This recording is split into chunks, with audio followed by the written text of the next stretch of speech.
May nararamdaman ba kayo sa isa't isa?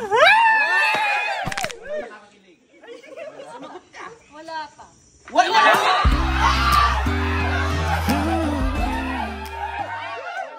Wala pa. Ibig sabihin, pwede pa sila. From magkaibigan, maging magkaibigan. Oh my God! Kita mo, naniniwala ka agad. Bakit? Tinext ka lang nung lalaki mo. Niloadan mo na 1.5. Uto ka kasi. Guwapo eh. Malis ka dyan. Ikaw. Guwapo eh. Ang pogi mo.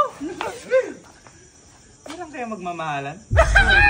Ano magmamahalan agad? As kaibigan. As kaibigan, kikilalanin. Ito bastos talaga eh. Nag-bless ka na ba? Ha? Nag-bless. Nakalimutan ko na kasi. Yan ang Sagot, sagot, sagot! Mahal ko naman siya eh.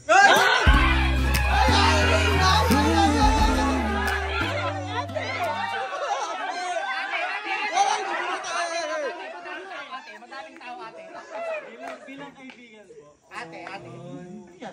Ha? Yan ang mahirap din sa'yo. Ha? Wala pa man nakapatong ka na. Ikaw kasi hindi ka nabimbang. Kaya ka siguro naging masungit sa ating apo dahil tumanda kang dalaga.